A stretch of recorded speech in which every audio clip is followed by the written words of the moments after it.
नमस्कार दोस्तों, आपका हमारे YouTube चैनल यूनिवर्सल गुरु में स्वागत है। कई मित्रों के सुझाव आने के पश्चात आज मुझे BTSC JEE विषय पर वीडियो बनाना पड़ा है। हमारे कई मित्रगण आधी अधूरी जानकारी लेकर वीडियो बना करके लोगों को दिग्भ्रमित करने का काम कर रहे हैं। तो दोस्तों, मैं सीधे मुद्दे पर आता हूं और अपनी बातों को शुरू करता हूं। 2 वर्ष पूर्व BTSC डिपार्टमेंट ने जूनियर इंजीनियर पोस्ट के लिए वैकेंसी निकाली, जिसमें शैक्षणिक अर्हता में उन्होंने जो लिखा वो निम्नवत है: कनीय अभियंता असैनिक। अखिल भारतीय तकनीकी शिक्षा परिषद नई दिल्ली से मान्यता प्राप्त संस्थानों के असैनिक अभियंत्रण सिविल इंजीनियरिंग के डिप्लोमाधारी जिन्हें संबंधित तकनीकी शिक्षा परिषद विश्वविद्यालय के द्वारा डिप्लोमा प्रदत्त हो अथवा UGC एक्ट के प्रावधानों के अंतर्गत स्थापित डीम्ड यूनिवर्सिटी द्वारा नॉन डिस्टेंस मोड में असैनिक अभियंत्रण में प्रदत्त डिप्लोमा, बशर्ते कि उक्त डीम्ड यूनिवर्सिटी को असैनिक अभियंत्रण में डिप्लोमा पाठ्यक्रम संचालित करने के लिए विश्वविद्यालय अनुदान आयोग की स्वीकृति प्राप्त हो। दोस्तों, इस नोटिफिकेशन पे चर्चा करने से पूर्व UGC और यूनिवर्सिटी पे चर्चा करना जरूरी है। सबसे पहले हम UGC की चर्चा करेंगे। आखिर UGC क्या है? UGC means university grants commission, Hindi में विश्वविद्यालय अनुदान आयोग। यह भारत सरकार की एक स्टैट्यूटरी बॉडी, सांविधिक निकाय है, जिसका गठन UGC एक्ट 1956 के अंतर्गत मिनिस्ट्री ऑफ एजुकेशन द्वारा किया गया है। अब हम यूनिवर्सिटी की चर्चा करते हैं। यूनिवर्सिटी क्या है? यूनिवर्सिटी शैक्षिक अनुसंधान एवं उच्चतम स्तर की शिक्षा प्रदान करने वाला संस्थान है। अपने देश इंडिया में 4 प्रकार की यूनिवर्सिटी प्रचलन में है। पर इस पर बात करने से पूर्व हम पुनः UGC पे आते हैं। UGC के काम को जानते हैं। UGC का सबसे प्रमुख काम यूनिवर्सिटी को मान्यता देना है, चाहे वो central, state, deemed to be university या प्राइवेट यूनिवर्सिटी हो। यहां पर अगर हम UGC को फादर बोलें तो इनके 4 बच्चे हैं। उनका नाम है central university, state university, deemed to be university and a state private university. यहां पर हम इतनी चर्चा इसलिए कर रहे हैं कि कुछ भाई बंधु अपने YouTube चैनल के माध्यम से यूनिवर्सिटी को सर्टिफिकेट दे रहे हैं और BTSC डिपार्टमेंट को भी यह यूनिवर्सिटी सही है तो यह गलत यूनिवर्सिटी है। हमारे भाई बंधु को शायद यह पता नहीं है कि अगर कोई यूनिवर्सिटी जिसको UGC ने मान्यता दे रखा है, अगर वो मानहानि का केस कर दे तो कितनी बड़ी परेशानी में ये जाएंगे। खैर, ये मेरा मैटर नहीं है, समझना उन लोगों को है।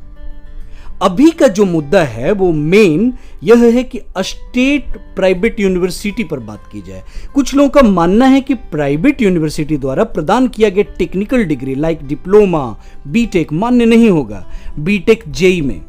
बट मैं आपको स्पष्ट तौर पे बताना चाहता हूं कि अगर कोई स्टूडेंट रियल तौर पे पढ़ाई करता है, डिप्लोमा, बीटेक या अन्य कोई टेक्निकल कोर्स यूनिवर्सिटी से किया है तो वह मान्य है। यह कथन मैं बोलकर साबित नहीं कर रहा, बल्कि नियम के तहत बता रहा हूं। इसको आप एक एग्जाम्पल के द्वारा कुछ इस तरह से समझिए कि एक फादर हैं जिनके 4 बच्चे हैं। फादर अपनी संपत्ति का बंटवारा करते हैं।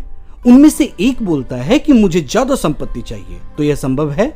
बिल्कुल नहीं, क्योंकि हमारे यहां के संविधान में यह क्लियरली मेंशन है कि फादर की संपत्ति में बच्चे का बराबर हक है, सारे बच्चों का।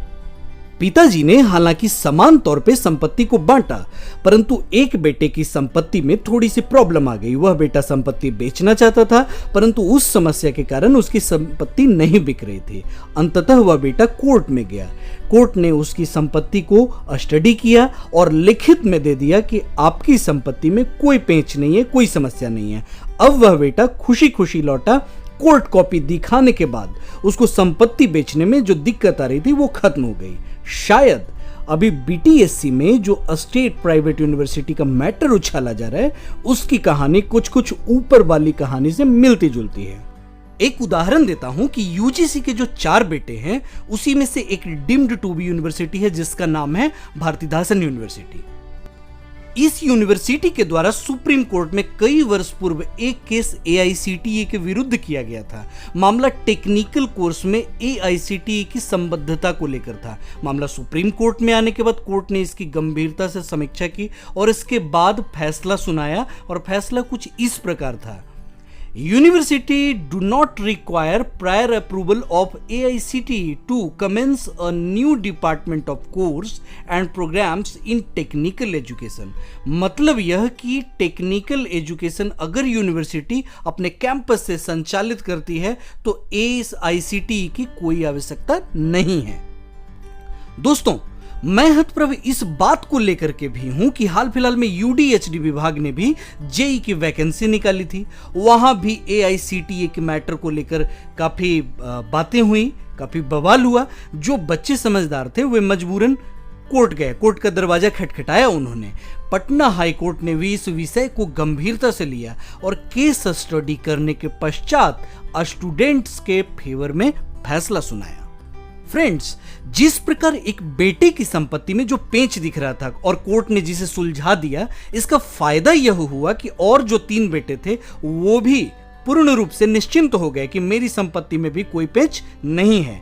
सिंपल सी बात है कि जब सुप्रीम कोर्ट ने AICTE वाले मैटर को क्लियर कर दिया तो उसका फायदा डीम्ड हो या प्राइवेट सबको मिला। पिछले कुछ वर्षों में जितनी भी प्राइवेट यूनिवर्सिटी खुली हैं उन लोगों ने इसी नियम के तहत एडमिशन लिया और बच्चों का कोर्स क्लियर करवाया है। इतना ही नहीं, कई यूनिवर्सिटी ये सारी जानकारी जानने के बावजूद AICTE को RTI लगाकर एक कॉपी अपने पास मंगवा लेते हैं जिसमें यह स्पष्ट लिखा हुआ रहता है यूनिवर्सिटी को AICTE के अप्रूवल की कोई आवश्यकता नहीं है। मेरा रिक्वेस्ट उन तमाम विद्यार्थियों से है जो इस विषय को लेकर परेशान हैं, तो कहीं किसी से सलाह लेने से बेहतर है कि आप डायरेक्ट UGC और AICTE से RTI के तहत सूचना मांगिए। आपको भी वही जवाब मिलेगा जो जवाब यूनिवर्सिटी को मिलता है। अपने हक के लिए झुके नहीं, लड़ें, आगे बढ़ें, चुनौतियों का सामना करें, फैसला आपको पॉजिटिव मिलेगा। और हां, आपकी सुविधा के लिए डिस्क्रिप्शन बॉक्स में मैं सुप्रीम कोर्ट का जजमेंट, AICTE का लेटर और UGC का लिंक डाल रहा हूं जिससे आपको सहायता मिलेगी। तो इस वीडियो को खत्म करते हैं यहीं पर, मिलते हैं आपसे अगली वीडियो में।